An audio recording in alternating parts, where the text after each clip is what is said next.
నేటిదిన వాక్య ధ్యానం కొరకు సామెతల గ్రంథం 14వ అధ్యాయం 26వ వచనంలో రాయబడిన వాక్యాన్ని చదువుకుందాం. యెహోవా యందు భయభక్తులు కలిగి ఉండుట బహుధైర్యము పుట్టించును. చదవబడిన ఈ వాక్య భాగంలోని దీవెన నా ప్రియులకు మీరందరూ పొందుదురుగాక. మానవ జీవితంలో ధైర్యము అత్యంత ప్రధానమైనది. అనేక మంది తమ జీవిత దినాల్లో తాము ఎదుర్కొన్న అనేక పరిస్థితుల చేత ఎన్ని తమకు ఆధారంగా ఉన్నప్పటికీ ధైర్యాన్ని పోగొట్టుకుని భయపడేటటువంటి పరిస్థితులను మనం సమాజంలో చూడగలం. అయితే దేవుని యందు విశ్వాసం ఉంచుట, ఆయన పట్ల భయభక్తులు చూపుట మనకు ఏది ఇవ్వలేని ధైర్యాన్ని భయభక్తులు కలిగి ఉండుట అనేది మనకు పుట్టిస్తుంది. పరిశుద్ధ గ్రంథంలో రాయబడినటువంటి ఒక సంఘటన మనం పరిశీలన చేసినట్లయితే మొదటి సమూయేలు గ్రంథము 17వ అధ్యాయము 11వ వచనంలో రాయబడినటువంటి వాక్యాన్ని మనం చదివినట్లయితే, సౌలును ఇశ్రాయేలు అందరూ ఆ ఫిలిస్తీని మాటలు వినినప్పుడు బహు భీతులైరి. చదవబడినటువంటి ఈ వాక్య భాగంలో ఫిలిస్తీయుడైనటువంటి గొల్లియాతును చూచినటువంటి ఇశ్రాయేలీలు వారితో యుద్ధం చేయు విషయమై వీరందరూ కూడా బహుభీతులైరి అనగా చాలా భయానికి గురైనటువంటి సందర్భాన్ని ఇక్కడ మనం గమనించగలం.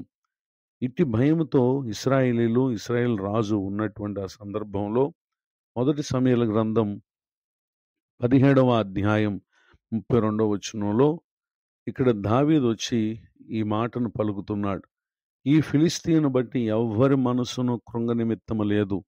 మీ దాసునైన నేను వానితో పోట్లాడుదునని దావీదు సౌలుతో అన్నప్పుడు, సౌలు ఈ ఫిలిస్తీని ఎదుర్కొని వానితో పోట్లాడుటకు నీకు బలము చాలదు, నీవు బాలుడవు, వాడు బాల్యము నుండి వృద్ధాభ్యాసం చేసిన వాడని దావీదు అన్నప్పుడు, దావీదు సౌలుతో కొన్ని మాటలు చెబుతూ వచ్చాడు.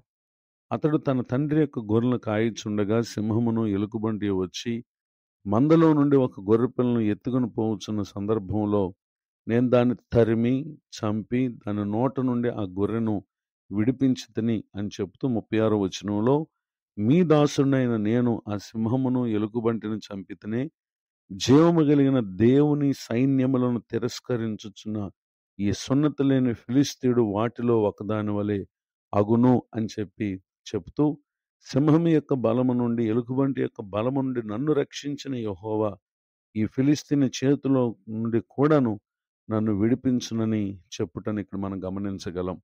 అప్పుడు సౌలు ఆ మాటలు విని దావీదుతో చెప్పిన మాట, పొమ్ము, యెహోవా నీకు తోడుగా నుండును గాక అని దావీదుతో చెప్పుటను గమనించగలం. నిజమే, ఇంతటి ధైర్యానికి గల కారణం ఏంటంటే దేవుని పట్ల తాను కలిగి ఉన్నటువంటి భయభక్తులే.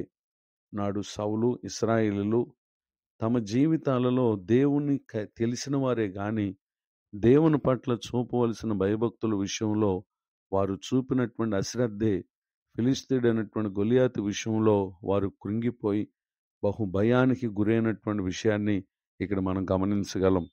ఈ మాటలు వింటున్న నా ప్రియ సహోదరి సహోదరులు, మీకు ప్రభు ఎవరో తెలుసు, యేసుక్రీస్తుని గురించి మీరు ఎరిగినటువంటి వారే.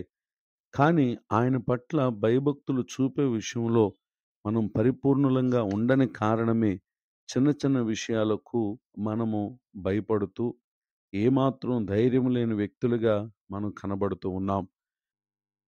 ఈ లోపాన్ని మనం దిద్దుకొని ప్రభు పట్ల భయభక్తులు చూపితే నిశ్చయంగా నాడు దావీదు గారికి కలుగు చేసిన ఆ ధైర్యమే దేవుడు నిశ్చయంగా ఈ మాటలు వింటున్న మీకును ఆయన అనుగ్రహించగలరు.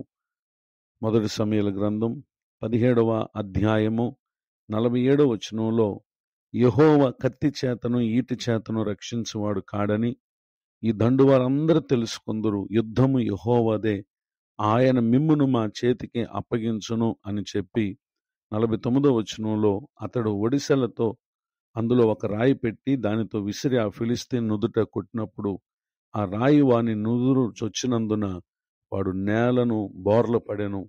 దావీదు ఫిలిస్తీన్ కంటే బలాఢ్యుడై ఖడ్గము లేకయే ఒడిసెలతోనూ రాతితోనూ ఆ ఫిలిస్తీను కొట్టి చంపినటువంటి విషయాన్ని ఇక్కడ మనం గమనించగలం. ఇలా జరిగినటువంటి సందర్భాన్ని బట్టి ఫిలిస్తీయులు తమ సూర్యుడు చట్టు చూచి వారందరూ కూడా పారిపోయినటువంటి విషయాన్ని ఇక్కడ మనం గమనించగలం.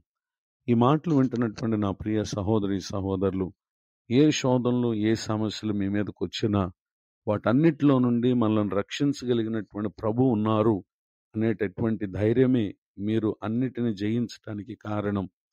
ఇటు ధైర్యం మనం పొందటానికి గల కారణం ప్రభు పట్ల చూపు భయభక్తులు. ఒకసారి ఆయన పట్ల చూపే భయభక్తుల విషయంలో ఏ విధమైనటువంటి శ్రద్ధను కనుపరుస్తున్నామో మనల్ని మనం పరిశీలన చేసుకుందాం. నిశ్చయముగా ఆ భయభక్తులు కలిగి ఉండే విషయంలో శ్రద్ధ చూపించి మన ముందున్నటువంటి జీవిత దినాల్లో ప్రభు మహిమార్థమై అనేక విషయాల్లో జయం పొందుటకు పరిశుద్ధాత్మ దేవుడి మాటలు మన కొరకు దీవించునుగాక. ఆమేన్. ప్రార్థన. ప్రేమ కలిగిన మా తండ్రి, మీ కొందనాలు. నేడు విన్న ఈ మాటల ద్వారా మా ప్రియుల ఆత్మలకు నూరంతల దీవెన కలుగునుగాక. మీ పరిచర్య చేస్తున్న దైవజనులను, వారి కుటుంబాన్ని, సేవా పరిచయం దీవించండి. కృంగిన వారిని, దుఃఖితులను లేవనెత్తండి.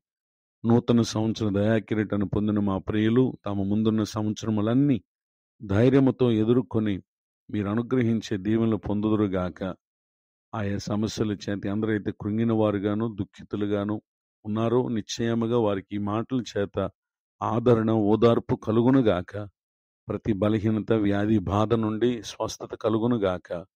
యేసుక్రీస్తు నామమున బ్రతిమాలి ప్రార్థిస్తున్నాను తండ్రి. ఆమెన్. తండ్రి, కుమార, పరిశుద్ధాత్మ దేవుడితోనే నడిపించునుగాక. ఆమెన్.